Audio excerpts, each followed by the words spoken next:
Hello friends, welcome back to my YouTube channel. हम discuss कर रहे थे सीआरएसयू यूनिवर्सिटी का 2022 का पेपर नॉलेज एंड करिकुलम का, जिसमें हमने यूनिट 1 के 2 क्वेश्चन अटेम्प्ट कर लिए थे। अब हम अटेम्प्ट करेंगे यूनिट 2 का क्वेश्चन नंबर 3। क्वेश्चन नंबर 3 हमें क्या दिया गया था? What is the meaning of epistemology? Discuss the contribution of संख्या इन इंडियन फिलोसफीज। तो हमसे पूछा गया था एपिस्टेमोलॉजी का मीनिंग क्या होता है, और हमें संख्या फिलोसफी, जो कि एक इंडियन फिलोसफी है, उसके अंदर कंट्रीब्यूशन इंडिया के अंदर हमें डिस्कस करना है। तो सबसे पहले देखिए, जो एपिस्टेमोलॉजी होती है is one of the most important branches of philosophy. वो फिलोसफी की एक इम्पॉर्टेंट ब्रांच है। उसके बाद अगर हम देखें तो जो एपिस्टेमोलॉजी है वो क्या करती है, वो हमारे क्वेश्चंस का आंसर करती है, जवाब देती है हमें। वो क्वेश्चन किस तरह के हो सकते हैं, जैसे कि व्हाट इज नॉलेज, ज्ञान क्या है, वेरियस टाइप्स ऑफ नॉलेज, कितने टाइप्स हैं नॉलेज के, ट्रू और रियल नॉलेज क्या है, सोर्सेज ऑफ नॉलेज क्या है, स्कोप ऑफ नॉलेज क्या है, या फिर from where one can acquire knowledge, कहाँ से एक इंसान नॉलेज को एक्वायर कर सकता है। ये सारे जितने भी क्वेश्चंस है, ये हमें आंसर करती है क्या? एपिस्टेमोलॉजी, जो कि क्या है? इंपॉर्टेंट ब्रांच है फिलोसफी की। सो एपिस्टेमोलॉजी और थ्योरी ऑफ नॉलेज क्या बोल सकते हैं? या तो एपिस्टेमोलॉजी, उसको क्या बोल सकते हैं हम? थ्योरी ऑफ नॉलेज भी बोल सकते हैं। Is the branches of philosophy which examine question about the nature of knowledge, जो कि क्या करती है? एग्जामिन करती है क्वेश्चन किसके रिगार्डिंग? नेचर ऑफ नॉलेज के, and how we get it, और वो हमें कैसे मिलते हैं। ये स्टेटमेंट हमें किसने दी थी? एसी ग्रेलिंग ने दी थी। उसके बाद अगर हम देखें तो ई से क्या होता है? एसेंस ऑफ नॉलेज, की नॉलेज का एसेंस कैसा है। पी से क्या होता है? पर्पस या फिर process of knowledge. I stands for integrity of truth and justified belief. S से क्या होगा कि सोर्सेज ऑफ नॉलेज क्या है। टी से क्या होगा? टाइप्स ऑफ नॉलेज क्या है। ई से क्या होगा? इफेक्ट ऑफ नॉलेज क्या है, या फिर एग्जैक्टनेस ऑफ नॉलेज क्या है। M stands for meaning, methods of knowledge, O stands for origin of knowledge, L stands for limit of knowledge या फिर logically justified true beliefs, G stands for generalization of knowledge and Y stands for yielding of knowledge। तो ये basically क्या है कि epistemology क्या होती है, ये हमसे पूछा था तो हमने बता दिया कि ये एक ब्रांच है, और किसकी? फिलोसफी की, जो कि एक इंपॉर्टेंट ब्रांच है फिलोसफी की। उसके अलावा ये हमें क्या करती है? डिफरेंट क्वेश्चंस को आंसर करने में हेल्प करती है, जैसे व्हाट इज नॉलेज, नॉलेज से रिगार्डिंग। उसके अलावा सोर्सेज ऑफ नॉलेज क्या है, कोई इंसान कैसे नॉलेज को एक्वायर कर सकता है। इन सब से रिलेटेड जितने भी क्वेश्चन हमारे हैं, या फिर उनके जो आंसर्स आएंगे, वो सब कौन हमें बताता है, कौन डिफाइन करता है? वो एपिस्टेमोलॉजी डिफाइन करती है। सो ये एक पार्ट था क्वेश्चन का। अब सेकंड पार्ट में चलते हैं, जिसमें हमें पूछा था कॉन्ट्रीब्यूशन ऑफ संख्या इन इंडियन फिलोसफी, कि कॉन्ट्रीब्यूशन क्या था संख्या का इन इंडियन फिलोसफी। सो जो संख्या थे वो one of the oldest Indian philosophy from the 6 Indian philosophies. जो 6 इंडियन फिलोसफीज है हमारी, उनमें से जो सबसे ओल्डेस्ट है वो क्या है? संख्या। द फाउंडर ऑफ संख्या philosophy was the great sage Kapila. जो कपिला गुरु थे, उन्होंने संख्या फिलोसफी को लिखा था। Who has written the script Samkhya Sutra, जिन्होंने क्या लिखा था? सांख्या सूत्रा को लिखा था। Samkhya is primary concern with 25 categories of तत्व्स। जो 25 कैटेगरी ऑफ तत्व हैं हमारे, वो बेसिकली कंसर्न्ड है संख्या फिलोसफी उनसे। द फर्स्ट टू आर पुरुषा, यानी कि सोल, एंड प्राइमल नेचर, प्रकृति। सो ये दो क्या है? हमारे फर्स्ट टू है। और जो 25 कैटेगरीज है तत्व की, उनसे बेसिकली हमारी संख्या फिलोसफी उनके अराउंड रिवॉल्व करती है।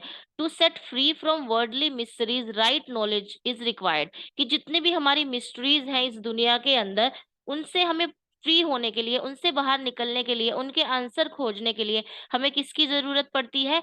राइट नॉलेज की रिक्वायरमेंट है। It does not recognize the existence of God because it can not be proved. ये किसकी एग्जिस्टेंस को रिकॉग्नाइज नहीं करता? गॉड की एग्जिस्टेंस को रिकॉग्नाइज नहीं करता। क्यों नहीं करता? क्योंकि it can not be proved. ये उन्हीं चीजों पे बिलीव करता है जो कि प्रूव हो सके। So Samkhya is regarded as atheistic.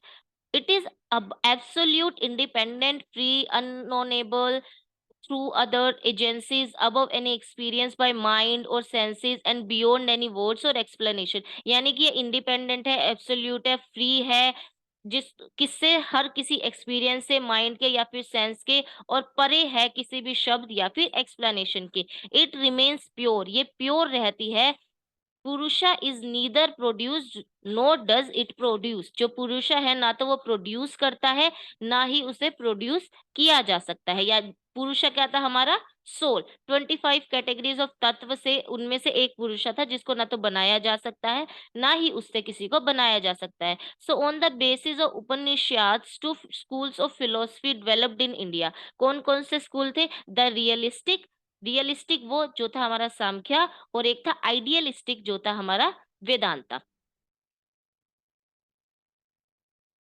The Samkhya philosophy combines the basic doctrines of Samkhya and yoga. जो सांख्य फिलोसफी है वो किस किस को कंबाइन करती है? सांख्य एंड योगा।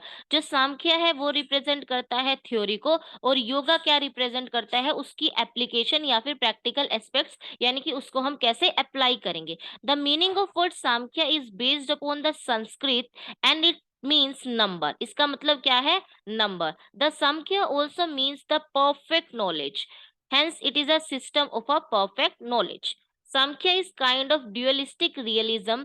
क्यों है ये dualistic realism? Because explain and tells about two ultimate realities. ये किसके बारे में बताता है? two ultimate realities के बारे में हमें बताता है।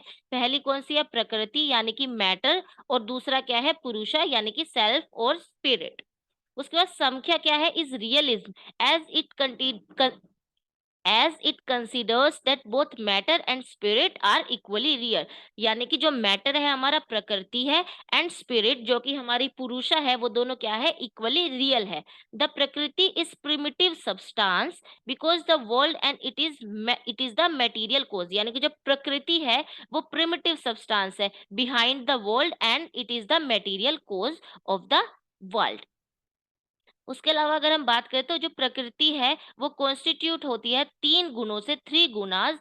एक होती है सत्व, एक राजस एंड एक तामस। जो गुना होते हैं वो होते हैं सेंस ऑफ कमिट कॉन्स्टिट्यूएंट्स, या फिर हम कंपोनेंट्स भी बोल सकते हैं सांख्या के। जो सत्व है वो क्या किससे कंसीडर होते हैं? इज कंसीडर्ड विद हैप्पीनेस, जो कि एसोसिएटेड होते हैं किससे? ईगो से, माइंड से, या फिर इंटेलिजेंस। ये सब किसके अंदर आते हैं? सत्व के अंदर। और जो राजस होता है वो कंसर्न वो कंसर्न्ड होता है एक्शन से, यानी कि related to material objects and actions. जो तमस है वो एसोसिएट होता है इग्नोरेंस एंड इनएक्शन से। सो ये तीन तत्व हैं जो, या फिर तीन गुणाज हैं जिनसे मिलके प्रकृति बनी होती है। उसके बाद क्या है? Educational implications of Sankhya. जो एजुकेशनल इम्प्लीकेशंस ऑफ सांख्या है ये एक सेपरेट क्वेश्चन भी बन के आ सकता है। ये 8 मार्क्स के शॉर्ट क्वेश्चन में भी आ सकता है, या फिर अगर इसमें भी कभी दो पार्ट्स पूछ ले जाते हैं तो उसमें एक पार्ट ये इजिली बन के आ सकता है। So the education under Sankhya philosophy is spirit social necessity. It regards the education as social institution and education is essential for spiritual evolution।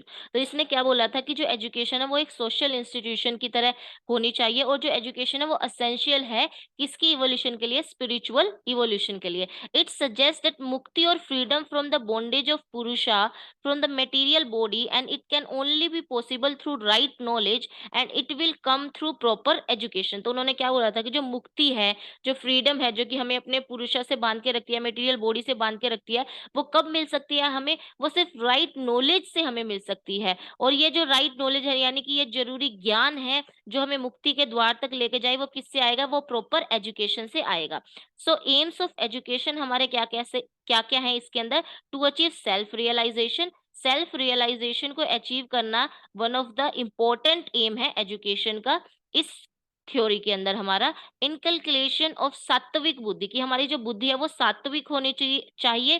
To achieve the aim of salvation, to prepare the child for the proper attitude towards life, development of personality of individual, personality को individual की enhance करना, self realization आना, सात्विक बुद्धि आना, एक proper attitude लेके आना, डेवलपमेंट होना mental, physical and intellectual capacity का बच्चे की, डेवलप करना गुड कैरेक्टर, और the curriculum should focus on material and spiritual aspects of life.